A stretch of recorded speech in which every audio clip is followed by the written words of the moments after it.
वंदे मातरम साथियों, मैं रंजीश पाठक स्वागत करता हूं आपका आपके ही अपने इस ऑनलाइन प्लेटफॉर्म पर जिसका नाम है भविष्य निर्माण शिक्षण संस्थान। विद्यार्थियों, आज के सेशन में हम देखने वाले हैं बिहार बोर्ड के कक्षा 10 के मैथ विषय का ये तीसरा अध्याय। और तीसरे अध्याय में हम देखेंगे प्रश्नावली 3.6। यह तीसरा अध्याय है दो चर वाले रैखिक समीकरण युग्म। इसी पर ये दो चर वाले जो रैखिक समीकरण हैं, इन समीकरणों का जो हमने प्रॉपर ढंग से एक एक करके सिलसिलेवार ढंग से पढ़ा है इस चैप्टर को। इसके पढ़ने के बाद इसका आखिरी चैप्टर है प्रश्नावली 3.6। कौन सा चैप्टर? प्रश्नावली 3.6। और इस चैप्टर में जो सवाल दिए गए हैं वो सवाल बड़ा ही रोचक हैं और बहुत ही इंटरेस्टिंग सवाल है। एक बार कंसेप्चुअल ढंग से आप समझ गए तो आपको बनाने में भी मजा आएगा। और परीक्षा के दृष्टिकोण से भी यह सवाल बहुत ज़्यादा मायने करता है, क्योंकि पूरे चैप्टर का पूरा जो कंसेप्ट है वह इसी चैप्टर में आपको दिखाने को अवसर मिलेगा। ये क्या है कि इस चैप्टर में जो भी सवाल दिए गए हैं उन सवालों को आप पहले, ये रैखिक समीकरण नहीं दिए गए हैं, इन्हें पहले रैखिक समीकरण में चेंज करना है, फिर आपको सवालों को करना है। तो चलिए हम शुरू करते हैं इस सेशन को, प्रश्नावली 3.6 को। और शुरू करने से पहले आपको बता दें कि इससे पहले, इस चैप्टर को पढ़ने से पहले जितने भी चैप्टर्स आपके हैं, यानी अध्याय 1, अध्याय 2 और अध्याय 3, इनके सारे के सारे चैप्टर्स को, सारे के सारे प्रश्नावली को पूरे प्रॉपर ढंग से बेसिक कंसेप्चुअल पूरे डाटा को बताते हुए हमने एक एक वीडियो बनाया है। और हमारे चैनल पर प्लेलिस्ट में आप जाकर उसे देख सकते हैं, पड़ा हुआ है वहाँ पर वो। और आपको यहाँ भी लिंक उसका दिख रहा होगा, आप डायरेक्ट यहाँ से टच करके उस पूरे के पूरे चैप्टर को क्रमबद्ध तरीके से देख सकते हैं। शुरू करते हैं, हम देखते हैं आपके पहला सवाल को। आपका पहला सवाल जो कि आपके स्क्रीन पर दिख रहा होगा, सवाल दे रहा है और कह रहा है कि निम्न समीकरणों के युग्मों को रैखिक समीकरणों के युग्म में बदल करके हल कीजिए। मतलब वही समीकरण युग्म दिया गया है। पहला सवाल क्या दिया गया है? क्वेश्चन नंबर 1 के 1 में लिखा है 1/2x + 1/3y, 1/2x + 1/3y बराबर 2। अगला लिखता है 1/3x + 1/2y बराबर 13/6। ठीक है, ये हमारे पास दो समीकरण दिए गए हैं। और रैखिक समीकरण के बारे में हमने आपको पहले ही बताया है कि रैखिक समीकरण जो होता है वह ax + by + c के फॉर्म में होता है। यानी x जो होता है, x यह ऊपर होता है, अंश के जगह पे होता है। और यहाँ पर देखिए, यहाँ पर x और y का जो भी वेरिएबल जो दिए गए हैं वह नीचे में है ना यहाँ पर। तो इनको ही हमें क्या करना है, पहले इसे हमें ऐसे चेंज करना है कि यह समीकरण किस में बदल जाए, रैखिक समीकरण में बदल जाए। उसके बाद हम इसे क्या करेंगे, बनाएंगे। तो आइए हम इसका हल करते हैं। हल करते हैं इसका हम पहले वाले समीकरण को नोट करते हैं। 1/2x + 1/3y बराबर 2। इस 1/2x को अगर देखें यहाँ पर, तो इसको हम लिख सकते हैं 1/2 × 1/x। इसको भी लिख सकते हैं 1/3 × 1/y। इसको लिख ही सकते हैं बराबर 2। अब 1/x और 1/y जो दिया गया है इसे हम मान लेते हैं। माना कि 1/x बराबर p और 1/y बराबर 2, सॉरी q, क्या मान लेते हैं, q मान लेते हैं। अब ये p और q मान लिए, p और q को यहाँ से हम क्या करेंगे, सब्स्टिट्यूट कर देंगे 1/x से। 1/2 और 1/x की जगह पर हम क्या लिख देते हैं, p + 1/3 और 1/y की जगह पर क्या लिख देते हैं, q बराबर 2। क्लियर। अब ये जो है इसे हम बटा पर का जोड़ भी बना देंगे यहाँ पर, ताकि और इसके नीचे से क्या हो जाए, ये नीचे का जो हर है वो समाप्त हो जाए और एक लीनियर फॉर्म में हमें दिखाई दे। तो 1/2 है तो 2 और 3 का एलसीएम 6, यहाँ पर 3p और यहाँ पर 2q बराबर 2। ये 6 इधर जाके इधर भाग में है तो इधर मल्टीप्लाई में है, यानी 3p + 2q बराबर 12। ये हमारे पास इक्वेशन नंबर 1 हो गया। कौन सा इक्वेशन हो गया, इक्वेशन नंबर 1 हमारे पास क्या हो गया, क्योंकि 6 इधर जाके गुना होगा तो ये 12 हो जाएगा। तो हमारे पास पहला इक्वेशन मिल गया। अब क्या करते हैं हम कि इसके बाद ये समीकरण को नीचे लिखते हैं पुनः 1/3x + 1/2y बराबर 6। अब यहाँ भी अगर आप ध्यान से देखिएगा तो 1/x और 1/y दिया गया है, 13/6 है। ये कितना है, 13/6 है। अब इसको अगर हम देखें ऐसे कि 1/3x को, तो 1/3 इंटू 1/x, ये है 1/2 इंटू 1/y। ये तो लीनियर फॉर्म आप समझ गए हैं। अब बराबर 13/6। क्लियर। अब इस फिर 1/3 और 1 ये जो x आपको दिख रहा है इसको हम p में कन्वर्ट करेंगे और 1/2 और इसको इस 1/y को q में, बराबर 13/6। अब हम क्या करते हैं, फिर से इसका बटा पर का जोड़ कर लेते हैं। 3 और 2 का एलसीएम 6, यहाँ पर 2p 3q बराबर 13/6। ये 6 और 6 कैंसिल हो जाएगा, दोनों नीचे है और दोनों इसके अलावा कोई इधर प्लस है कोई माइनस है नहीं, दोनों फ्री है और दोनों भाग में है, तो क्या हो जाएंगे, कट जाएंगे। तो यहाँ पर क्या बचा हमें, 2p प्लस 3q बराबर 13। इक्वेशन नंबर 2 क्या बचा हमें, इक्वेशन नंबर 2। हमारे पास इक्वेशन 1 और इक्वेशन 2 हो गया। अब आप जिस भी विधि से चाहें, इसके पहले आपने 4 प्रकार की विधियां पढ़ी हैं, प्रतिस्थापन विधि, विलोपन विधि, ग्राफीय विधि और ब्रजगुणन विधि। 4 प्रकार की विधियों को आपने पढ़ा है। किसी भी विधि का इस्तेमाल करके आप इस सवाल का हल कर सकते हैं। हम चलते हैं विलोपन विधि का हल का इस्तेमाल करते हैं। किसका, विलोपन विधि से। तो विलोपन विधि से बनाते हैं। समीकरण 1 में जरा देखिएगा, यहाँ पर 3p है और यहाँ पर 2p है ना। तो p को यदि कैंसिल करना है तो इन दोनों को एक दूसरे में से घटाना पड़ेगा, लेकिन बराबर होना चाहिए। तो बराबर करने के लिए समीकरण 1 में हम 2 से गुना करेंगे और समीकरण 2 में हम 1 से गुना क्या करते हैं, 3 से गुना करके क्या करेंगे, घटा लेंगे। क्या करेंगे, घटा लेंगे। आपने विलोपन विधि में पढ़ा होगा ये सारी की सारी चीज़ें, तो आपको समझ में बिल्कुल आ रही होंगी। तो यहाँ हम लिखते हैं ये तीसरा फॉर्म 3p प्लस 2q के 2 से मल्टीप्लाई करके 3 दूना 6p प्लस 2 दूनी 4q और 12 दूना 24। यहाँ पर दिख रहा है 3 से मल्टीप्लाई करना है इसमें, 3 दूना 6p 3 तिहाई 9q बराबर 13 दूना 13 तिया 39। अब ये चूंकि घटाना है तो सारे के साइन चेंज हो जाएंगे। ये 6p बराबर है, कैंसिल हो जाएगा। 4p 9p है -5q बराबर -15। अब ये q जो है इधर रहेगा और माइनस माइनस कैंसिल हो जाएगा और 5 से यह 3 मतलब है, यानी q बराबर हमें क्या प्राप्त हो गया, 3 प्राप्त हो गया। क्या प्राप्त हो गया, 3 प्राप्त हो गया। अब हम फिर क्या करेंगे, अगला हमें कैंसिल करना है क्या, 3q और यहाँ पर 2q है। फिर लिखेंगे समीकरण 1 गुने यहाँ पर क्या है 2 है, तो इसे 6 बनाने के लिए क्या करना पड़ेगा, 3 से मल्टीप्लाई, माइनस ये 3 है तो इसे 6 बनाने के लिए किस से मल्टीप्लाई करना पड़ेगा, 2 से, माइनस समीकरण 2 गुने 2। अब क्या करेंगे, घटाएंगे। तो घटाने के लिए इधर घटाते हैं। समीकरण 1 में किससे, 3 से गुना करना है। तो समीकरण 1 हमारे पास यहाँ है, 3 से 3 ते 9p और 3 दूना 6q, तो 9p प्लस 6q बराबर 3 से 12 तिहाई 36। अब देखिए, अब ये हो गया 12 तिहाई 36 हो गया और हमें घटाना है। तो समीकरण 2 में कितना से गुना करना है, 2 से। समीकरण 2 क्या है, ये रहा, 2 दूनी 4p प्लस 2 तिहाई 6q और 2 से गुना करना है, 13 दूना 26। सबको क्या करेंगे, माइनस, ये कैंसिल हो गया, ये हुआ 5p और बराबर ये कितना आएगा, 10।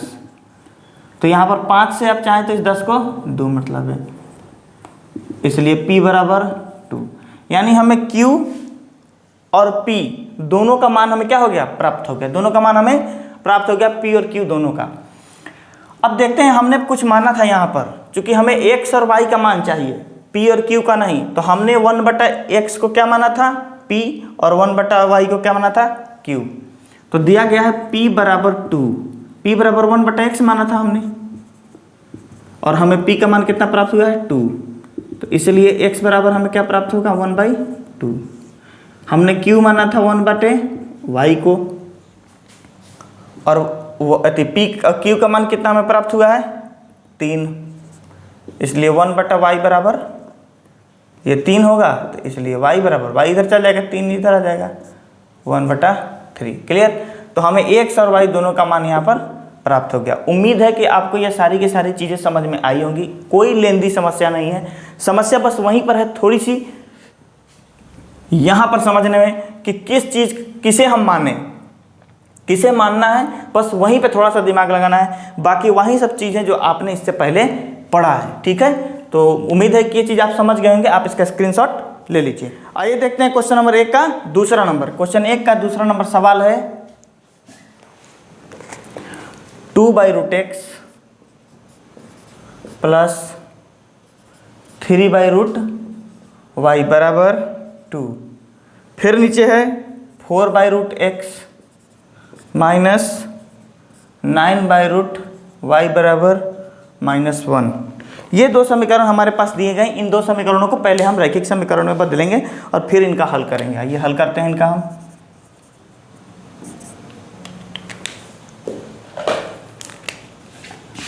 उसी तरह जिस तरह अभी हमने सवाल को किया है, इसको लिखते हैं पहले सवाल को 2/√x प्लस 3/√y बराबर 2। अब इसमें हम क्या करेंगे, इस 2 को अलग करेंगे। किसको? 2 गुने 1/√x हम मान सकते हैं इसको, प्लस 3 × 1/√y लिख सकते हैं हम बराबर 2। अब हम क्या करते हैं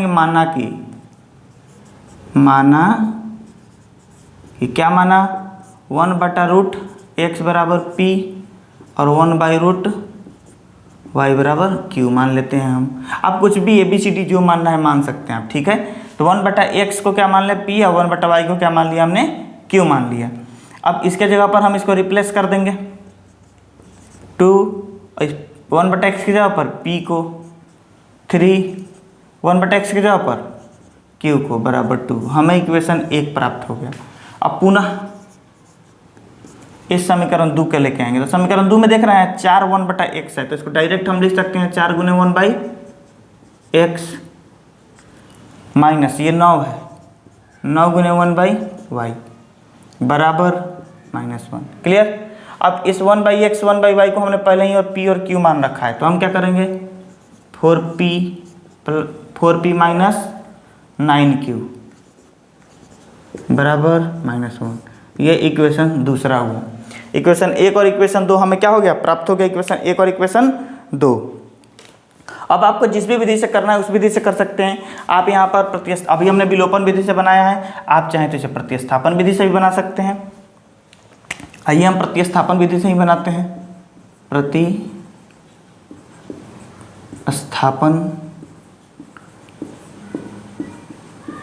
विधि से, प्रतिस्थापन विधि में क्या है कि समीकरण 1 से लिखेंगे, समीकरण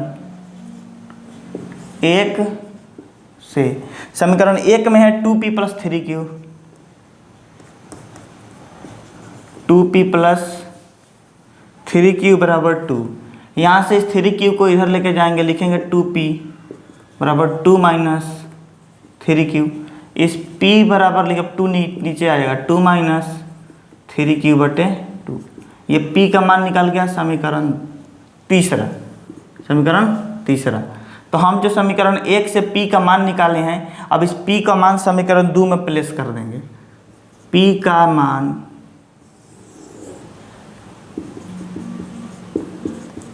समीकरण 2 में रखने पर, p का मान हम कहाँ रख रहे हैं, समीकरण 2 में रख रहे हैं। समीकरण 2 है 4p माइनस 9q बराबर -1, 4। अब p के जगह पर क्या रखना है, ये मान रखना है 2 माइनस 3q/2 माइनस 9q है तो q अब बराबर -1। 2 से ये 4, 2 मतलब है। अब 2 से इस पूरे में मल्टीप्लाई करना है, 2 माइनस 3q माइनस 9q बराबर -1। 2 दूनी 4 माइनस 2 तिहाई 6q माइनस 9q बराबर -1। अब ये 4 इधर क्या है, 4 इधर प्लस में है तो इधर जाके माइनस में, -6 -15 क्या हो जाएगा, -9 -15q। 4 जब इधर लेके जाएंगे तो -1 -4, ये -15q बराबर -5 माइनस माइनस कैंसिल, 5 सही है, 3 मतलब है। इसका मतलब हमें Q क्या प्राप्त हो गया, Q जो प्राप्त हुआ 1/3, क्या प्राप्त हो जाएगा Q 1/3 प्राप्त हो जाएगा। लिखेंगे Q का मान समीकरण 3 में, चूंकि डायरेक्ट P का मान हमें क्या, P की वैल्यू प्राप्त हो जाएगी समीकरण 3 में रखने पर। आप चाहें तो Q का मान कहीं भी 1 में, 2 में या 3 में कहीं भी रह सकते हैं, मान वहीं आएगा। यहाँ पर देखिए P का मान, P बराबर दिया गया है 2 - 3Q/2। Q का मान है 1/3, Q का मान 2 - 3 × 1/3/2, 3 से ये 3 कैंसिल हो जाएगा, 2 - 1/2 बराबर 1/2। यानी P की वैल्यू कितनी आ गई, तो P की वैल्यू वो 1/2 आई, इसलिए P बराबर 1/2 और Q बराबर क्या आया है 1/3। P और Q की वैल्यू आ गई। हमें P और Q की वैल्यू नहीं चाहिए, हमें क्या चाहिए, √x, यहाँ पर x और y की वैल्यू।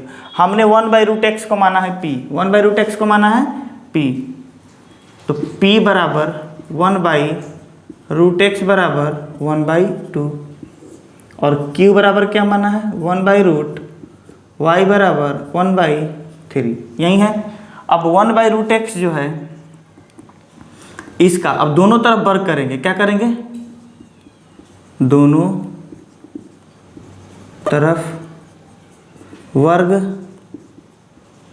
करने पर, जब दोनों तरफ वर्ग करेंगे तो 1/√x का स्क्वायर होगा और 1/2 का भी स्क्वायर होगा। इस तरह हमें 1/x बराबर 1/4 प्राप्त होगा, तो इसलिए x बराबर 4। सेम इधर भी करेंगे कि दोनों तरफ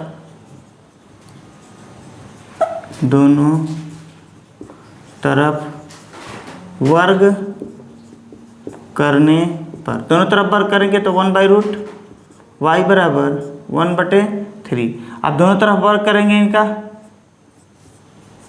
ये देखिए 1/y बराबर 1/9, 1/9 आ जाएगा। और जब आप इसको क्या करिएगा, इसलिए y बराबर नहीं, यानी x और y दोनों का मान हमें क्या प्राप्त हो गया 4 और 9। यहाँ पर रख के भी देख सकते हैं, x का मान यदि हम 4 रखते हैं तो ये इसका रूट निकल के 2 कट के 1 होगा। और यहाँ पर क्या दिया है, यहाँ पर y का मान 9 दिया है, क्या दिया y का मान 9, जब इसमें 9 रखेंगे निकलेगा तो 3 कट के भी 1 होगा, 1 का 1 जोड़ेंगे तो 2 आएगा, कितना आएगा, 1 का 1 जोड़ेंगे तो 2 आएगा। तो इस तरीके से आपने देखा ये समीकरण के x y मान भी क्या करता है, सेटिस्फाई करता है, क्या करता है, सेटिस्फाई करता है। उम्मीद है आप इसको भी समझ गए होंगे। चलिए आप स्क्रीनशॉट ले लीजिए। आइए अब आगे बढ़ते हैं। मुझे उम्मीद है विद्यार्थियों कि आपने जो अभी 2 सवाल देखे हैं मुझे बनाते हुए, इस तरीके से आप ये समझ गए होंगे कि जो समीकरण दिया गया है उस समीकरण को पहले लीनियर इक्वेशन में फॉर्म करना है, उसके बाद उसका जिस भी विधि से आप चाहें उसका ग्राफीय विधि से, विलोपन विधि से, प्रतिस्थापन विधि से, बीजगुणन विधि से, किसी भी विधि से हल कर सकते हैं। तो मैं बाकी 3, 4, 5, 6, 7, 8 इन चारों का आपके सामने समीकरण फॉर्मेट करके रख रहा हूँ और आप प्रत्येक सवाल का खुद किसी भी विधि से, चूंकि इससे पहले आपने सारी की सारी विधियों को पढ़ा है, मैं ये मान के चल रहा हूँ कि आपने पीछे के वीडियोस को देखे होंगे। नहीं देखा होगा तो मैंने शुरू में ही लिंक दिया था, आप वहाँ से ज़रूर देख सकते हैं। आइए यहाँ पर अब चलते हैं क्वेश्चन नंबर 3। क्वेश्चन नंबर 3 में दे रहा है 4/x + 3y, 4/x + 3y बराबर 14। उसके बाद दे रहा है 3/x - 4y बराबर 23।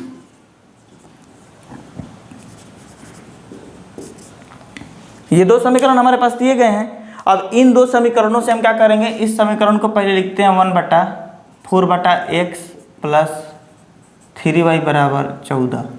इसे हम लिख सकते हैं 4 × 1/x + 3y। ये y चूँकि नीचे नहीं है तो इसे ऐसे ही छोड़ देंगे, उसमें कोई दिक्कत नहीं होगा। तो हम यहाँ पर मान लेते हैं, माना कि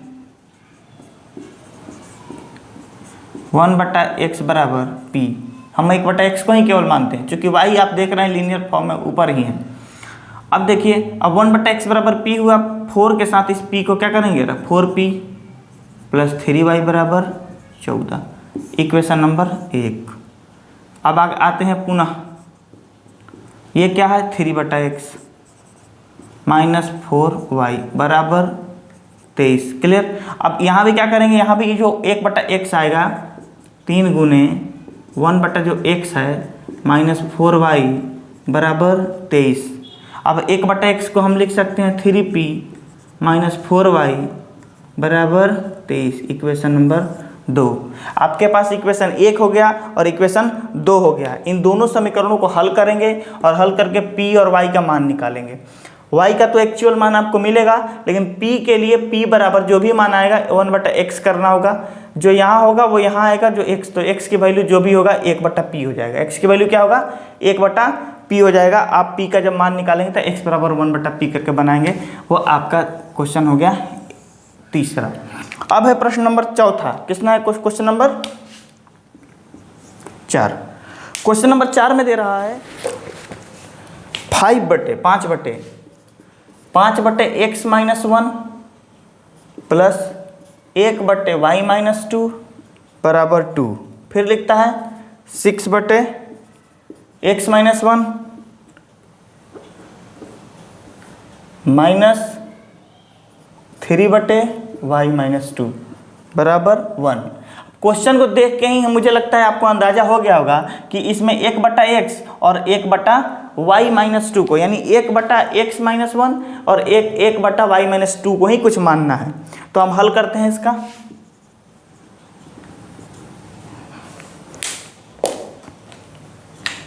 यहाँ पर हम क्या करते हैं, पहले समीकरण को लिख लेते हैं 5/x - 1 प्लस 1/y - 2 बराबर 2।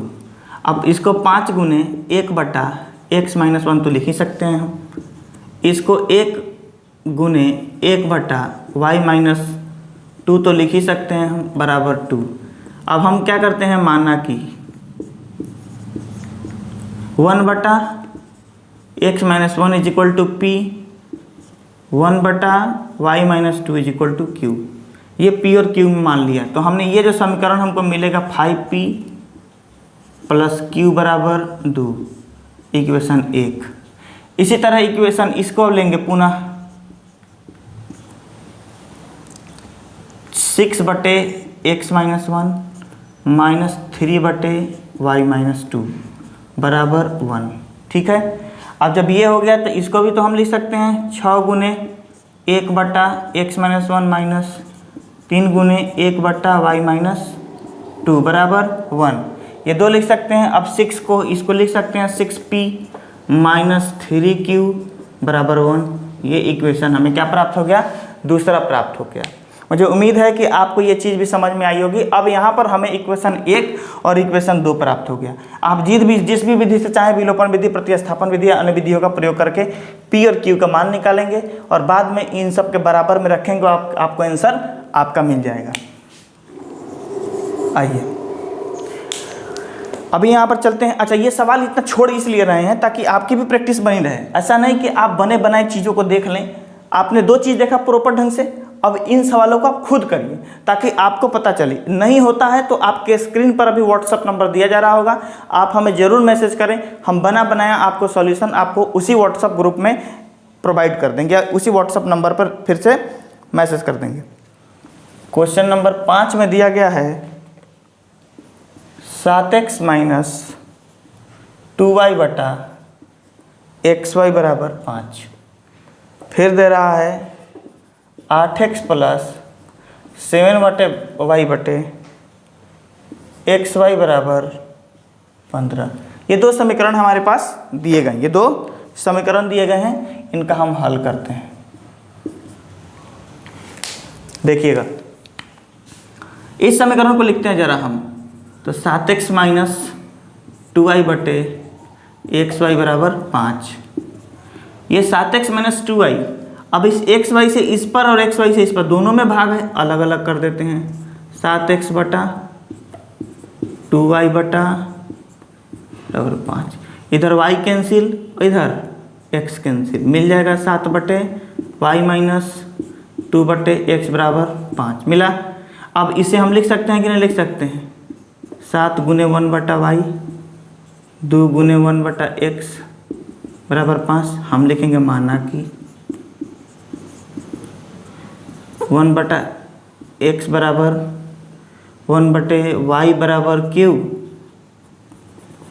1/y बराबर p और 1/x बराबर q। हमने मान लिया। जब हमने ऐसा मान लिया तो 1/y बराबर p माना है। अब हम क्या करेंगे, 7p - 2q बराबर 5, इक्वेशन 1 मिल गया हमको। इसी तरीके से इक्वेशन इसको लेके आएंगे पुनः। क्या दिया गया है, 8x प्लस 7y/xy बराबर 15। इसे भी हम तोड़ देंगे, चलिए हम इधर तोड़ देते हैं ज़रा। आपने उम्मीद है ये चीज़ देख लिया होगा। आप इसका स्क्रीनशॉट ले लीजिए या फिर इसे उतार लीजिए, हम थोड़ा सा इसको साफ करें। यहाँ पर आप देख पा रहे हैं ये समीकरण है। हम इसको लिखते हैं 8x/xy प्लस 7y/xy बराबर 15। ये है 8, अच्छा x से x कैंसिल, y से y कैंसिल, ये 8/y प्लस ये 7/x बराबर 15। इसे हम लिख सकते हैं 8 गुने 1/y 7 गुने 1/x बराबर 15। 1/y 1/x को हमने ऑलरेडी p और q मान रखा है, तो 8p प्लस 7q बराबर 15। ये इक्वेशन नंबर 2 हो गया। तो हमारे पास इक्वेशन 1 और इक्वेशन 2 ये हमारे पास उपलब्ध है, इक्वेशन 1 और इक्वेशन 2। इसी सवाल को हमने फिर यहाँ से बना दिया है थोड़ा सा, तो इक्वेशन 1 और इक्वेशन 2 हमें प्राप्त हो गया। अब पुनः इक्वेशन 1 और इक्वेशन 2 से आप p और q का मान निकालेंगे और ये 1/y 1/x की जगह पे रख देंगे, आपको x और y का मान निकल के मिल जाएगा। अभी बढ़ते हैं क्वेश्चन नंबर 6 के तरफ। क्वेश्चन नंबर 6 ज़रा देखिएगा। क्वेश्चन नंबर 6 भी बहुत आसान है, थोड़ा सा ट्रिक है, थोड़ा सा समझ है इसमें। आप इसका स्क्रीनशॉट ले लीजिए, एक बार मैं पूरे बोर्ड को साफ करूंगा। आइए क्वेश्चन नंबर 6 में दिया गया है, यानी क्वेश्चन नंबर 1 का जो छठा है, देखते हैं। क्वेश्चन नंबर 6 में दिया गया है 6x प्लस 3y बराबर 6x प्लस 3y बराबर 6xy 6xy। उसके बाद दे रहा है 2x प्लस 4y बराबर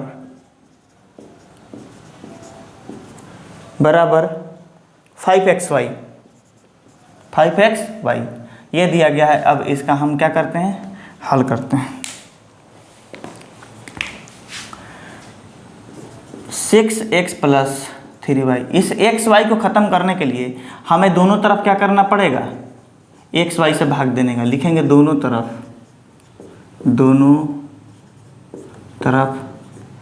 xy से भाग देने पर, दोनों तरफ xy से भाग देने पर। अब दोनों तरफ हम क्या करेंगे, xy से भाग देते हैं। 6x/xy प्लस 3y/xy बराबर 6xy/xy। इधर xy कैंसिल हो जाएगा, यहाँ से x कैंसिल, यहाँ से y कैंसिल। यहाँ फिर हमें क्या प्राप्त हो गया, 6/y प्लस 3/x बराबर 6। उम्मीद है यहाँ से आप बात समझ चुके होंगे खुद ही। इसको हम लिख सकते हैं 6 गुने 1/y प्लस 3 गुने 1/x बराबर 6। यहाँ हम लिख देंगे माना कि 1/y बराबर p और 1/x बराबर q। अब 1/y बराबर p 1/x बराबर q लिख सकते हैं, तो इसे लिख सकते हैं 6p प्लस 3q बराबर 6, इक्वेशन नंबर 1। क्लियर, ये हमें इक्वेशन 1 प्राप्त हो गया। अब इसी को हम लेके चलते हैं, आगे बढ़ाते हैं। ये लिखते हैं 2x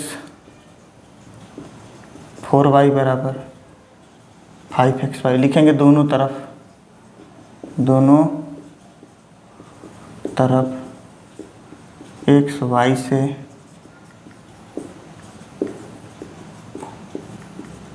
xy से भाग देने पर ये क्या है 2x/xy, ये क्या है 4y/xy बराबर 5xy/xy X Y, X Y से एक्स वाई कैंसिल, एक्स से एक्स कैंसिल, वाई से वाई कैंसिल, क्या बचा 2 बटा वाई प्लस 4 बटे एक्स बराबर 5।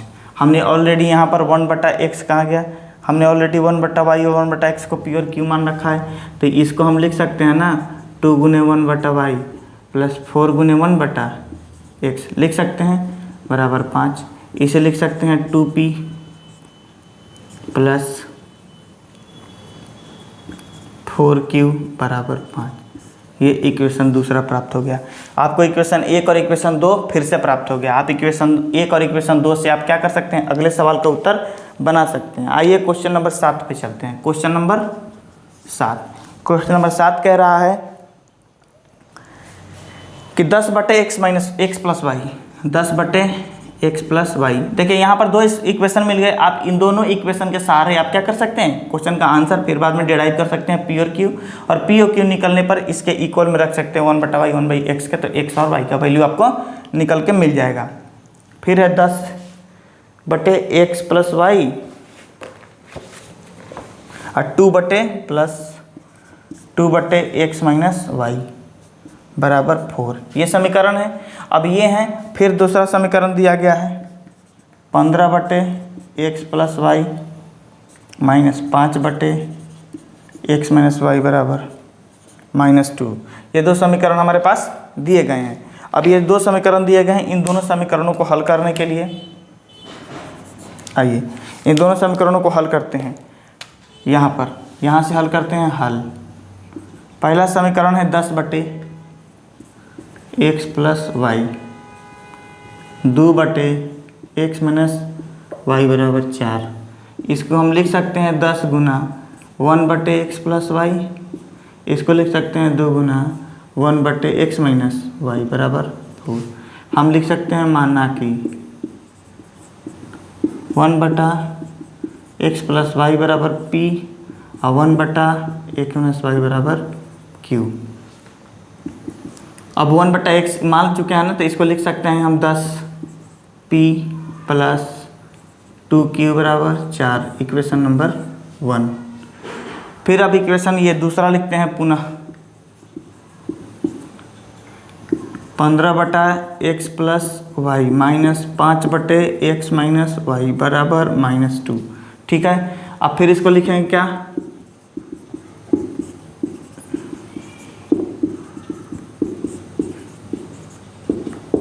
ऐसे लिख सकते हैं, इसे लिख सकते हैं 15 पे, क्योंकि x प्लस वाई को हमने ऑलरेडी क्या मान चुका है यहाँ पर p और q। ठीक, ये इक्वेशन दूसरा आपको मिला। इक्वेशन 1 और इक्वेशन 2 आपको मिल चुका है। इन्हीं दोनों इक्वेशन से आप p और q की वैल्यू निकालेंगे और p और q की वैल्यू निकाल के आप इसके इक्वल रखेंगे। फिर आपको x और y की वैल्यू निकल के आएगी। आइए इस सवाल को हम थोड़ा हल कर देते हैं, क्योंकि इस सवाल में 2 बार आपको विधियों को करना पड़ेगा। तो हमने यहाँ से शुरू किया था, इसे लिखा, अब इसे मिटाते हैं जरा। हाँ, तो हमने ये जो है ये 7वां नंबर सवाल कर रहा था, यहाँ पर सवाल है और यहाँ से हमने हल बनाना शुरू किया था। अब इस हल को हम इधर बढ़ाते हैं। ठीक है, वहाँ पर हमें 2 समीकरण मिल चुका है। क्या मिल चुका है, 2 समीकरण मिल चुका है, एक ये और एक ये मिल सकता है। तो समीकरण 1 में हम 3 से गुना करते हैं और समीकरण 2 में 2 से गुना करते हैं। समीकरण 1 गुने 3 माइनस समीकरण 2 गुने 2, और तब क्या, चूँकि ये 10p है, ये 15p है, इसे बराबर करेंगे 30p में, फिर जब घटाएंगे तो 30 यानी p कैंसिल होकर q हमें मिलेगा। तो पहला समीकरण 30p और फिर यहाँ पर क्या दिया गया है 2q, तो 3 से गुना करना है 6q बराबर 4 तिहाई 12, क्या जाएगा 4 तिहाई 12। उसके बाद समीकरण दूसरे में आएंगे और दूसरे में 2 से गुना करना है, 2 से 15 दूना 30p माइनस 5 से गुना करना है, किस में 5 दूना 10q, ये 12 है और फिर ये -2 है, तो क्या हो जाएगा -4। अब इसको कैंसिल करेंगे, ये माइनस चूँकि घटाना है तो माइनस प्लस में, ये प्लस में, ये माइनस में करा 10 और 6 16q बराबर 12 और 4 16, इसलिए q की वैल्यू क्या प्राप्त हो गई, हमें 16 प्राप्त हो गई। अब हम समीकरण 1 में 5 से और समीकरण 2 में 2 से गुना करके हम क्या करेंगे, जोड़ देंगे। समीकरण 1 गुने 5 प्लस समीकरण 2 गुने 2। क्यों? क्योंकि पहले हमने p को बराबर करके कैंसिल किया, अब q को जब बराबर करेंगे तो यहाँ माइनस है और यहाँ प्लस है, इसे जोड़ेंगे और बराबर रहेगा तो ऑलरेडी माइनस और प्लस जोड़ने पर अगर नेगेटिव साइन उल्टा है और जोड़ा जा रहा है तो क्या हो जाएगा, बराबर होने के पर वो क्या हो जाएगा, कैंसिल हो जाएंगे। तो इसे कैंसिल, ये 5 से गुना करेंगे तो 10 होगा, ये 2 से गुना करेंगे तो 10 होगा। तो पहले समीकरण को 5 से गुना करें, 10 × 5 = 50p प्लस 10q बराबर 20, 4 × 5 = 20। यहाँ पर 15 में 2 से 15 दूना 30p प्लस माइनस में है -10q बराबर ये 20 है -2 है, क्या कैसे -4। फिर से हमें क्या करेंगे, ये प्लस माइनस, इसे जोड़ना है हमें तो साइन तो बदलना ही नहीं है, साइन तो बदलना ही नहीं है, ये कैंसिल हो जाएगा। 50 और 30 80p बराबर 20 में से 4 गया 16। क्लियर? क्या हो गया, 16 हो गया। अब यहाँ पर ये 16 नहीं बल्कि यहाँ पर ये देखिए 16 से 16 कैंसिल क्या हो गया, क्या हो जाएगा, 1 मिलेगा। ठीक है, अब ये 50p और 30p कितना p हो जाएगा, 80p हो जाएगा। अब बराबर ये क्या हो जाएगा, 20 और -4, 20 में से 4 गया 16। यहाँ पर p की वैल्यू कितनी आ जाएगी, 16/80 यानी 1/5। ये किसकी वैल्यू आ गई, हमें p की वैल्यू आ गई। अब विद्यार्थी हम इस चीज़ को आगे बढ़ाएंगे q और p। हम क्या करेंगे, यहाँ पर यहाँ देखिए, यहाँ हमने माना था 1/x बराबर p, 1/x - y बराबर q, ये हमने माना हुआ था। अब फिर हम क्या करेंगे, उसके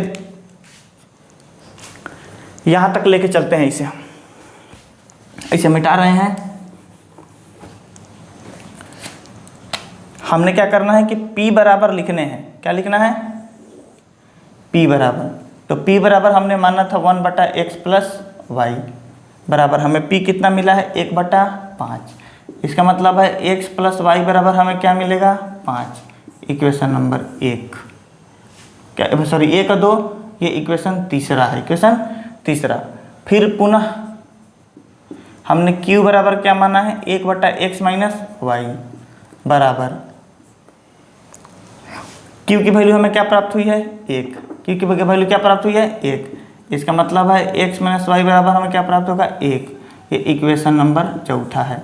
अब ध्यान से देखिएगा जरा, इक्वेशन 1 और इक्वेशन 2, इन दोनों समीकरणों को यदि जोड़ दिया जाए तो y कैंसिल हो जाएगा, x निकल के आएगा। समीकरण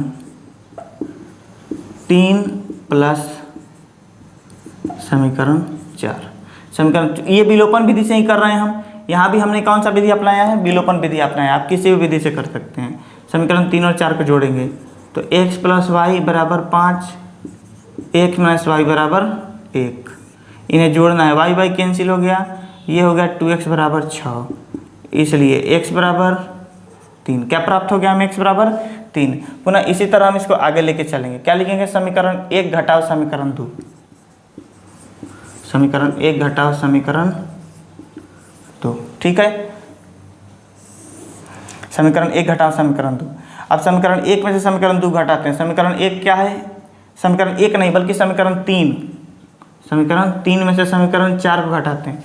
समीकरण 3 क्या है, x + y बराबर 5, और समीकरण 4 क्या है, x - y बराबर 1। घटाते हैं इनको, ये x कैंसिल हो जाएगा, घटाने पर साइन बदलता है। ये प्लस था, ये भी प्लस था, प्लस माइनस में बदला, बराबर है, कट गया।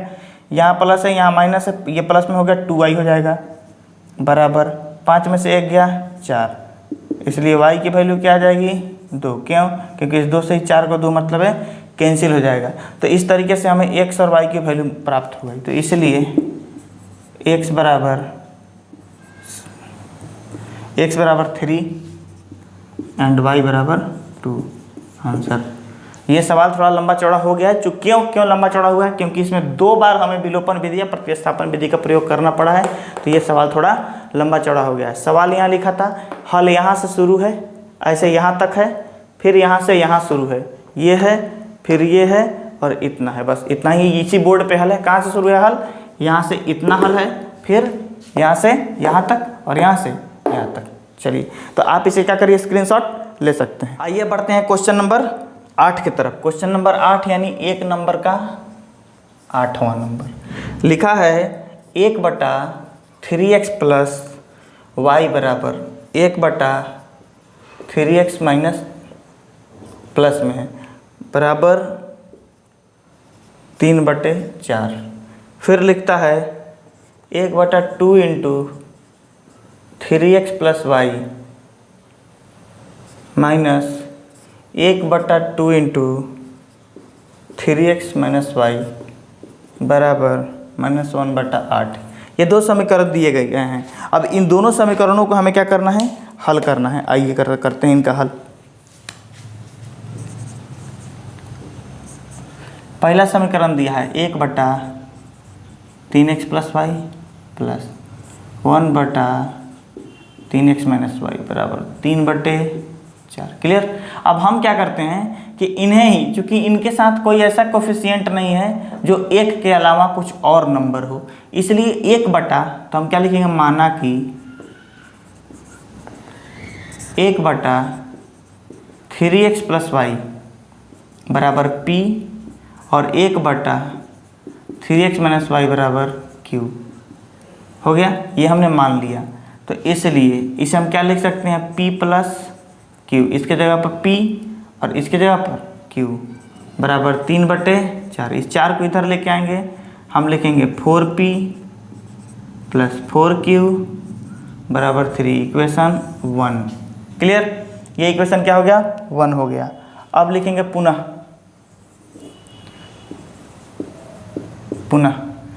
1/2 इंटू 3x प्लस वाई, यही है, माइनस 1/2 इंटू 3x माइनस वाई, यही है ना। अब यहाँ पर जो ये दिया गया है ये बराबर -1/8। इसमें भी 1/2 है नीचे, इसमें भी नीचे 2 है। हम इसे कॉमन कर लेते हैं, 1/2 को कॉमन कर लें और तब अगर लिखते हैं यहाँ पर 1/3x plus Y minus 1/3x minus Y, ठीक है, कोष्ठ बंद, -1/8। अब ये क्या है, ये इस 2 से ये 8 कैंसिल हो जाएगा, 4 मतलब कैंसिल हो जाएगा। अब देखिएगा जरा यहाँ पर, अब इसे हम लिख सकते हैं, चूँकि हमने पहले ही ऑलरेडी 1/3x प्लस वाई को क्या मान लिया है, p, और 1/3x माइनस वाई को क्या मान लिया है यहाँ, q। तो लिख सकते हैं 1 से इसमें मल्टीप्लाई करेंगे, ये ऐसे आएगा 3x plus Y minus 1/3x minus Y बराबर -1/4। ठीक है। अब इस जगह पर हमें क्या रखना है, p, और इस जगह पर क्या रखना है, q बराबर -1/4। 4 को इधर लाएंगे, 4p माइनस 4q बराबर -1। ये इक्वेशन नंबर दूसरा हो गया। अभी देखिए विद्यार्थी, अब इसके बाद इससे तुरंत पहले जो हमने सवाल किया था सेम उसी तरह है। अभी आप किसी भी विलोपन प्रतिस्थापन विधि से आप क्या करेंगे, इसका क्या निकाल लेंगे, आप p और q का वैल्यू निकालेंगे। जब p और q का वैल्यू यहाँ पर रखेंगे तो 3x प्लस वाई बराबर वहीं 1/p के फॉर्म में आएगा। फिर से आपको जब समीकरण मिलेगा, ये दोनों 2 समीकरण मिलेंगे, फिर उन दोनों समीकरणों को आप किसी भी विधि से हल करके x और y का वैल्यू निकाल सकते हैं, जैसा कि हमने पिछले सवाल में किया है। आप इसका स्क्रीनशॉट ले लीजिए। हम अब बढ़ते हैं आगे। आइए बढ़ते हैं क्वेश्चन नंबर 2 की तरफ। बड़ा ही इंटरेस्टिंग सवाल है। समस्याएं दी गई हैं। सवाल पूछ रहा है कि निम्नलिखित समस्याओं को रैखिक समीकरण युग्म के रूप में व्यक्त कीजिए और फिर उनके हल ज्ञात कीजिए। पहले इन्हें रैखिक समीकरण युग्म में चेंज करना है, फिर उन्हें उनका क्या करना है, हल करना है। सवाल नंबर 1 आपके स्क्रीन पर दिख रहा होगा। कह रहा है ऋतु धारा के अनुकूल 2 घंटे में 20 किलोमीटर तैरती है। कैसे, धारा के अनुकूल। मानते हैं कि एक कोई नदी बह रही है, जरा ध्यान से देखिएगा। ये एक नदी बह रही है जिसकी डायरेक्शन धारा की इधर है। ये नदी ऐसे बह रही है। ऋतु कोई लड़की है, ऋतु कोई लड़की है जो क्या है कि इस एक नाव ली हुई है और उस धारा में चल रही है, अब उस नाव पर बैठ के चल रही है।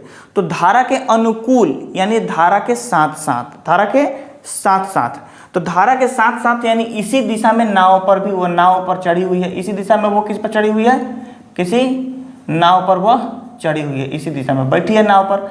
अब जब वो नाव पर बैठी है और इसी दिशा में जा रही है, चला रही है इसी दिशा में, तो इसका स्पीड और इसका स्पीड, जब दोनों का स्पीड जोड़ेंगे तब एक ऐसा स्पीड आएगा जिस स्पीड से वो नाव पे बैठ के जा रही है।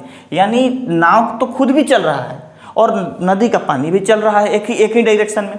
तो इस तरीके से दोनों के स्पीड को ऐड करेंगे तो एक्चुअल स्पीड निकलेगा जिस स्पीड से यह ऋतु जो है धारा के अनुकूल जा रही है। ये बात आप समझ गए। उसके बाद कह रहा है कि धारा के प्रतिकूल 2 घंटे में 4 किलोमीटर तैरती है। अच्छा, तैरने की बात की गई है। क्या की गई है? तैरने की बात की गई है, नाव में नहीं है। क्या है? तैरने की बात की गई है। वह तैर रही है, तो फिर भी वह पानी को क्या करेगी? काटेगी। आगे कहता है कि इसमें कि 2 घंटे में प्रतिकूल, यानी ये इधर बह रहा है तो प्रतिकूल यानी उल्टा, अब ये इधर तैरेगी, इस दिशा में तैरेगी। तो जो इसके तैरने का स्पीड होगा और जो इस पानी के इधर जाने का स्पीड होगा, इन दोनों के स्पीड का जो डिफरेंस होगा वही डिफरेंस एक्चुअल में इसे उल्टा तैरने का होगा, वही स्पीड आएगा जो इसके एक्चुअल में इसके उल्टा तैरने का होगा। तो ये 2 कंडीशन दिए गए हैं और इस सवाल में एक फॉर्मूला का यूज किया गया है, समय बराबर समय दूरी बटे चाल। इस कंसेप्ट का यूज किया गया है इस फॉर्मूला में और यही बात समझाया गया है। उम्मीद है कि आप इस चीज को समझ गए होंगे। अब देखिए प्रश्न का हल। प्रश्न के हल में यहां पर कह रहा है कि ऋतु, अब पूछना है कि उसकी स्थिर जल में तैरने की चाल और धारा की चाल निकालना है।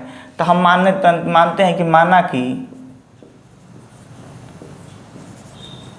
धारा की चाल x किलोमीटर प्रति घंटा और स्थिर जल में, किस जल में? स्थिर जल में ऋतु की चाल, तैरने की चाल उसकी कितनी होगी? y किलोमीटर प्रति घंटा। ये तो हमने मान लिया। अब आते हैं प्रश्न से जो दिया गया है। कह रहा है, तो हमने x माना है और y माना है। अगर धारा की चाल और ऋतु की चाल दोनों को जोड़ना है, इसका मतलब ऋतु इसी डायरेक्शन में जाएगी। तो वह क्या कह रहा है कि 2 घंटे में 20 किलोमीटर जाती है। यानी दूरी कितना जाना है उसको? 20 किलोमीटर। दूरी कितना जाना है? 20 किलोमीटर। और स्पीड क्या दिया हुआ है? x और y। तो x और y को जोड़ देंगे तब जाएगी कितने घंटे में? 4 घंटे में जाएगी। 4 घंटे में। अब घंटा नहीं लिखते हैं, अब इसे हम एक समीकरण का रूप दे देंगे। दे देते हैं। क्या दिया है? 2 घंटे में है। कितने घंटे में है? 2 घंटे में है। अब इस x और y को इधर लेके जाकर मल्टीप्लाई करेंगे तो ये हो जाएगा 2x 2y बराबर 20। यानी 2 कॉमन करके जब इधर लेके जाएंगे तो ये हो जाएगा x प्लस y बराबर 10। इक्वेशन नंबर 1 मिला हमें। फिर पुनः चलते हैं।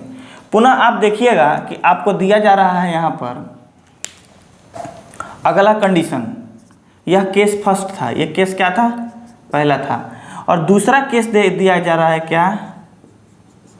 कह रही है कि धारा के प्रतिकूल 2 घंटे में 4 किलोमीटर जाती है। धारा के प्रतिकूल 2 घंटे में 4 किलोमीटर। दूरी कितना चल रही है? 4 किलोमीटर। किस स्पीड से? धारा के प्रतिकूल, यानी जो भी धारा की चाल है उसमें से ऋतु की चाल घटा देंगे, x माइनस वाई बराबर कितना घंटा लग रहा है इसको? 2 घंटे में 4 किलोमीटर। तो इसको 2 घंटा लग रहा है। कितना लग रहा है? 2 घंटा लग रहा है। चलिए, यहाँ पे इसको कितना लग रहा है? 2 घंटा लग रहा है। अब इसे क्या करना है हमें? इसे इधर ले जाकर मल्टीप्लाई करेंगे तो यदि 4 बराबर 2x plus 2x minus 2y, इसमें से 2 निकाल के अगर इस 4 को भाग दे दे तो हमें समीकरण प्राप्त होगा x माइनस वाई बराबर 2। ये इक्वेशन 2। अब हमारे पास इक्वेशन 1 और इक्वेशन 2 हो गया। अब आराम से आप धारा की चाल को निकाल सकते हैं। कैसे? अभी निकालते हैं।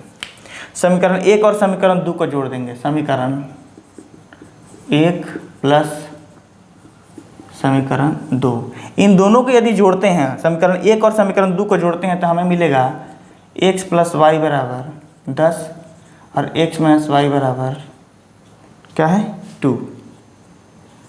2 है। अब इन दोनों को जोड़ेंगे तो साइन नहीं बदलेगा, कट जाएगा। ये किस विधि से, विलोपन विधि से हम बना रहे हैं। तो यहाँ पर 2x बराबर 12 निकलेगा, यानी x बराबर 6 निकलेगा, x बराबर 6 निकलेगा। फिर कहते हैं, फिर दूसरा नंबर, समीकरण 1 घटाओ समीकरण 2, समीकरण 1 घटाओ समीकरण 2। समीकरण है x, समीकरण 1 क्या है, x प्लस वाई बराबर 10, x माइनस वाई बराबर 2। और इसे घटाना है तो इसके साइन चेंज हो जाएंगे, इसके साइन चेंज हो जाएगा। जहाँ प्लस है यहाँ माइनस है वहाँ प्लस, जहाँ प्लस है वहाँ माइनस, जहाँ प्लस है वहाँ माइनस। और ये x कैंसिल हो जाएगा, ये हो जाएगा 2y बराबर 8। क्या हो जाएगा, 8। इसलिए y बराबर 4। इस 2 से 8 कैंसिल हो जाएगा, y बराबर 4 हो गया। यानी अगर देखें तो हमें धारा की चाल कितना प्राप्त हुआ है, धारा की चाल मतलब x जो हम माने थे कितना प्राप्त हुआ है हमें, 6 किलोमीटर प्रति घंटा। उसके बाद ये स्थिर जल में ऋतु की चाल, स्थिर जल में ऋतु की चाल y माना था हमने, तो y बराबर हमें क्या प्राप्त हुआ, 4 किलोमीटर प्रति घंटा। अब देख लीजिए इसे आप यहाँ पर, ये धारा के जब अनुकूल जाएगी तो दोनों को जोड़ेंगे, 4 और 6 10, जाना कितना है 20 किलोमीटर। तो 10 किलोमीटर की रफ्तार से 20 किलोमीटर जाने के लिए 1 घंटा में 10 किलोमीटर, फिर 1 घंटा में 10 किलोमीटर, 2 घंटा में पहुँच जाएगी। फिर जब प्रतिकूल जाएगी तो 6 माइनस 4 क्या हो जाएगा 2, और जाना कितना है 4 किलोमीटर। तो 2 में से 4, ये 4 को जब 2 से कैंसिल करेंगे तो कितना 2 आएगा। क्लियर। तो ऐसे आपको x और y के इन दोनों के चाल मिल गए आपको, आप यहाँ पर देख सकते हैं, उसका स्क्रीनशॉट ले सकते हैं। अब आइए देखते हैं क्वेश्चन नंबर 2 का 2 नंबर, क्वेश्चन नंबर 2 का 2 नंबर। 2 के 2 में एक चीज़ समझना है। देखिए ये जो प्रश्न दिए गए हैं 2 का 2 नंबर, ये सब क्वेश्चन एसएससी वगैरह में, रेलवे में जो बड़े एग्जाम्स होते हैं उन सब में इस तरह के कंसेप्चुअल सवाल पूछे जाते हैं। आपको यहाँ अगर ज़रा सा ध्यान देंगे इन सब चीज़ों को तो आप वहाँ की भी तैयारी आपकी यहीं से हो रही है। जरा देखिएगा, यहाँ कह रहा है कि 2 महिलाएं तथा 5 पुरुष एक कसीदे के काम को एक साथ 4 दिन में पूरा करते हैं। कितने दिन में पूरा करते हैं, 4 दिन में पूरा करते हैं। जबकि 3 महिलाएं एवं 6 पुरुष इसको 3 दिन में पूरा कर सकते हैं। ज्ञात कीजिए कि इसी कार्य को करने में अकेली महिला कितना समय लेगी, पुनः इसी कार्य को करने में एक पुरुष कितना समय लेगा। जरा निकालते हैं इसे हम। आइए लिखेंगे, माना कि कार्य करने में पुरुष के द्वारा लिया गया समय कितना होगा, 1 दिन। ठीक है। फिर कार्य करने में महिला के द्वारा, किसके द्वारा, महिला के द्वारा लिया गया समय कितना हो जाएगा, अगर y दिन होगा। जरा ध्यान दीजिएगा इस बात को, पुरुष किसी काम को x दिन में कर लेता है तो महिला किसी काम को y दिन में करेगी। अगर काम, कोई भी काम एक होता है जो एक पूरा होता है, एक क्या होता है, कोई भी काम एक ही होता है, और उस काम को यदि करना है तो उस एक काम को करने में जितने दिन इसने लगाया है, जितने दिन किसने, पुरुष ने लगाया है, अगर उस दिन से भाग दे दिया जाएगा तो एक एक दिन के उसके किया हुआ काम पता चल जाएगा। क्या पता चल जाएगा, एक एक दिन का उसका किया हुआ काम पता चल जाएगा। यानी उसकी क्षमता पता चल जाएगी कि उस पुरुष की क्षमता क्या है, एक दिन की पुरुष की क्षमता क्या है। तो हम यहां लिखते हैं पुनः,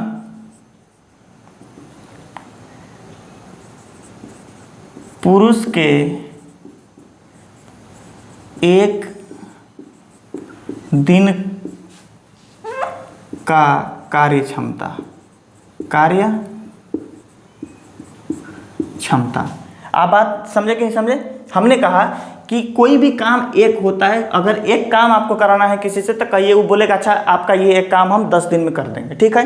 तो एक दिन में वो कितना काम करेगा, उस पूरे काम का 10वां भाग करेगा, तभी 10 दिन तक 1/10 करते करते वो काम को 10 दिन में पूरा करेगा। तो यही हम कहना चाहते हैं कि इसकी कार्य क्षमता जो होगी, जो आपका एक काम होगा उसका बटा उसके जितने दिन करेगा उससे दे देना है। तो ये क्या होगा, 1/x इसकी कार्य क्षमता है। तो एक जो महिला है उसकी क्या हो जाएगी, एक दिन की कार्य क्षमता 1/y, ये हो गया। अब जरा देखिएगा, तो कह रहा है कि कितना, 2 महिलाएं और 5 पुरुष, 2 महिलाएं और 5 पुरुष। अब यहाँ लिखेंगे प्रश्न से, कैसे, प्रश्न से 2 महिला है और 5 पुरुष है, तो 2 महिलाओं का एक दिन का यदि काम देखा जाए, 2 महिला, तो एक महिला का 1/y है, तो दूसरा का भी 1/y है, दोनों का सबका क्षमता समान माना जा रहा है। तो ये 2/y प्लस, अगर पुरुष का कह रहा है कि 5 पुरुष, तो 5/x बराबर, अब इतना काम किया गया है, कितना काम, 2/y और 5/x काम कितना दिन में ये लोग कर ले रहा है, 4 दिन में। तो एक ही दिन का न किया हुआ टोटल में काम है, तो 1/4 यानी 4 दिन का जो, तब 1/4 यानी उस काम का चौथा भाग एक दिन में हो गया होगा, तब ना 4 दिन में पूरा काम सूझ जाएगा। तो ये एक समीकरण आपके पास ये हो गया। अब इसी समीकरण को हम क्या करेंगे, ये समीकरण 1 हो गया। अब फिर पुनः अगला केस कहता है कि 3 महिला और 6 पुरुष, 3 महिला का कार्य क्षमता क्या हो जाएगा, 3/y और 6 पुरुष का काम क्षमता, और करेगा कितना दिन में, 3 दिन में, तो 1/3 बराबर 2। ये समीकरण 1 और समीकरण 2 हमें प्राप्त हो गया। अब ये जो लीनियर इक्वेशन में है अभी नहीं है, इनको लीनियर इक्वेशन में लाने के लिए वही नियम जो हमने ये प्रश्न संख्या 1 से लेके 8 तक काम किया है, वही काम इसमें करके इस समीकरण को आपको बना लेना है। हम लीनियर इक्वेशन तक पहुंचा रहे हैं, आप उसे खुद सॉल्व करिए। लिखते हैं समीकरण 1 से, समीकरण 1 से ये क्या है, 2/y प्लस 5/x है, 5/x बराबर 1/4। क्लियर।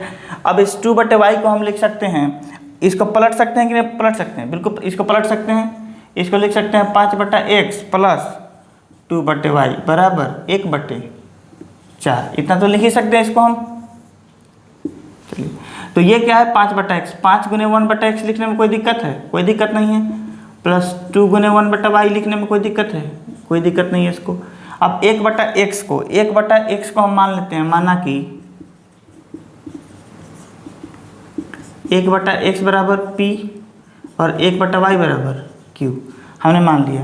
तो ये क्या हो जाएगा, 5p 2q 1/4। इसको इधर ले आकर मल्टीप्लाई कर देंगे 4 को, तो 10p 8q बराबर 1। इक्वेशन नंबर हमारे पास तीसरा मिल गया इस पहले समीकरण से। अब हम चलते हैं इस पहले समीकरण के दूसरे में, या दूसरे से लिखेंगे समीकरण 2 से। किससे, समीकरण 2 से क्या लिखा हुआ है, 3/y प्लस 6/x बराबर 1/3। इसको भी हम इसी तरीके से लिख सकते हैं, 3 × 1/y। अच्छा, इस पोर्शन को इधर हम लिख सकते हैं, उलट देंगे, 6/x प्लस 3/y बराबर 1/3 ऐसा लिख सकते हैं। 6/x प्लस, अब ये 6/x को हम 6 × 1/x लिख सकते हैं, 3 × 1/y लिख सकते हैं बराबर 1/3। इस 6 1/x को हम लिख सकते हैं 6p, और इस 3 1/y को लिख सकते हैं 3q बराबर 1/3। 3 से जब इसमें मल्टीप्लाई करेंगे तो ये 18p प्लस 9q बराबर 1 आएगा। ये इक्वेशन चौथा हो गया, इक्वेशन 4 नंबर। यानी हमें इक्वेशन 3 और इक्वेशन 4 मिल गया। अब ये लीनियर इक्वेशन हो गया। इन लीनियर इक्वेशंस का उपयोग करके हम क्या करेंगे, p और q का वैल्यू निकालेंगे, और p और q का वैल्यू निकाल के 1/x और 1/y के सामने रखेंगे, और हमें x और y की वैल्यू निकल जाएगी। यानी पुरुषों के द्वारा लिया गया समय और महिलाओं के द्वारा लिया गया समय निकल जाएगा, आपके सामने आ जाएगा। चलिए, तो इस तरीके से आप इस सवाल को क्या करेंगे, बना लेंगे। आइए अब हम देखते हैं 2 नंबर का सवाल नंबर 3। सवाल नंबर 3 कर रहा है कि रूही 300 किलोमीटर दूरी पर स्थित अपने घर जाने के लिए कुछ दूरी रेलगाड़ी द्वारा और कुछ दूरी बस द्वारा तय करती है। फिर कहता है कि यदि वह 60 किलोमीटर रेलगाड़ी द्वारा तथा शेष बस द्वारा यात्रा करती तो उसे 4 घंटे लगते। फिर कहता है कि यदि वह 100 किलोमीटर रेलगाड़ी से और शेष बस से यात्रा करती तो उसे 10 मिनट और अधिक लगते, यानी 4 घंटे 10 मिनट लगते। रेलगाड़ियों और बस के क्रमशः चाल बताइए। रेलगाड़ी और बस के क्रमशः चाल बताइए। हमने क्या करना है कि जो पूछ रहा है उसे मान लेना है। तो माना कि रेलगाड़ी की चाल, रेलगाड़ी की चाल कितना, x किलोमीटर प्रति घंटा। फिर बस की चाल कितना, y किलोमीटर प्रति घंटा। एक चीज़ ध्यान दीजिएगा, इसे जाना है 30 किलोमीटर ही, इसे जाना है 30 किलोमीटर ही। अब आते हैं प्रश्न से, अब आते हैं प्रश्न से। प्रश्न में दिया गया है कि पहला केस, जो पहला है वो केस पहले में दिया गया है कि 300 किलोमीटर की दूरी यात्रा करना है यदि वह 60 किलोमीटर रेलगाड़ी द्वारा, किसके द्वारा, 60 किलोमीटर रेलगाड़ी द्वारा।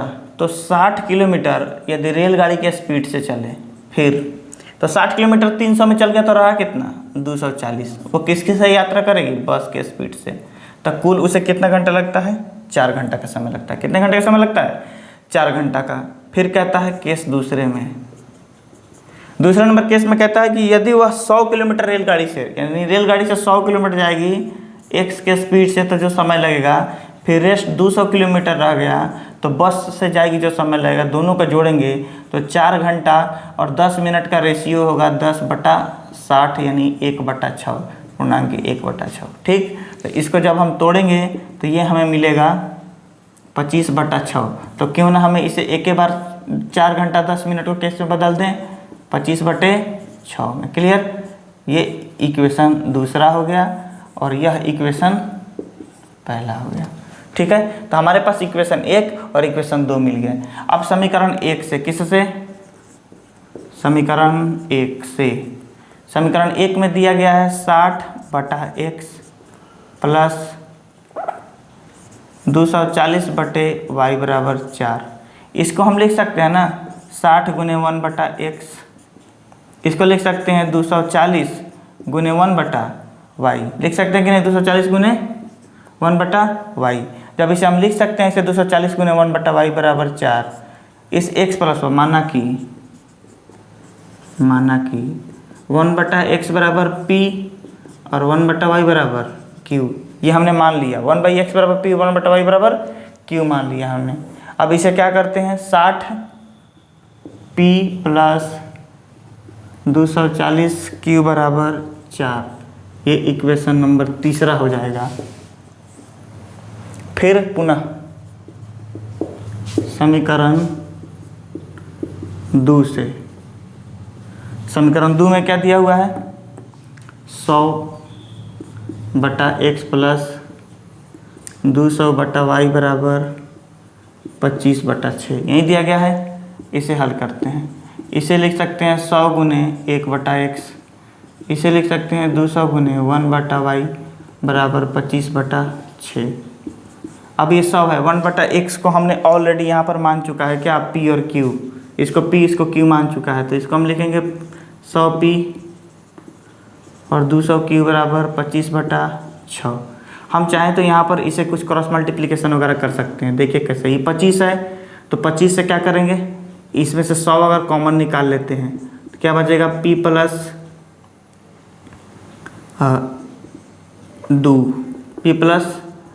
2q बराबर, अच्छा 100 क्या निकालना, 25 ही निकालते हैं कॉमन। क्या निकालते हैं, 25 कॉमन निकालते हैं। तो 25 यदि कॉमन निकालेंगे इसमें से तो क्या बचेगा, 25 चौका 4p और 25 8 8q बराबर 25/6। 25 से 25 कैंसिल, ये हो जाएगा 4p प्लस 8q बराबर 6, 1/6। क्या हो जाएगा, 1/6। इसको इधर लेके आकर मल्टीप्लाई कर देते हैं, किधर, इधर लाके मल्टीप्लाई कर देते हैं। जब करेंगे 6 से 6 चौका 24p प्लस 8 छक 48q बराबर 1। ठीक है, कुछ इस तरीके से हमें मिल गया। अब इन दोनों समीकरणों का क्या करेंगे, हम किसी भी विधि से हल कर देंगे और किसी भी विधि से हल करके p और q का मान निकाल लेंगे। और जैसा कि आप क्वेश्चन नंबर 1 का 8 प्रश्न देखे हैं, उसी तरीके से 1/x 1/y में हमने रखना है और x और y का मान निकाल जाएगा। मतलब कि आपको रेलगाड़ी की चाल और बस की चाल आपके सामने निकल के आ जाएगी। विद्यार्थियों, ये था आपका आज का सेशन थोड़ा लंबा है, लेकिन सभी प्रश्नों को इसमें प्रॉपर किया गया है। कुछ प्रश्नों को इसलिए छोड़ा गया है क्योंकि यदि आप डिजिटल प्लेटफॉर्म पर आकर पढ़ रहे हैं, इसका मतलब आप उन विद्यार्थियों में हैं जो अपने कमियों को सुधारने की आप प्रयास करते हैं। चलिए, अब ये चैप्टर आपका जो ये तीसरा अध्याय है, 2 चर वाले रैखिक समीकरण, इस प्रश्नावली के साथ साथ समाप्त होता है। इसका जो अगला अध्याय है आपका, क्या है नाम चैप्टर का, शायद द्विघात समीकरण है। द्विघात समीकरण अध्याय 4 में है। बड़ा ही इंटरेस्टिंग चैप्टर है, उसे हम प्रॉपर ढंग से पढ़ेंगे और उन सभी चैप्टर्स को जो इसके आगे आने वाले मैथ के चैप्टर हैं, इसी तरीके से बोर्ड पे एनालिसिस करते हुए सवालों को जानने के लिए आप हमारे चैनल सब्सक्राइब कर सकते हैं और इन सभी कंटेंट को आप अपने दोस्तों में भी शेयर कर सकते हैं। विद्यार्थियों, मिलते हैं द्विघात समीकरण में। तब तक अपनी पढ़ाई आप बनाए रखिए, समाज में सफाई बनाए रखिए, बड़े बुजुर्गों का आदर करिए। वंदे मातरम।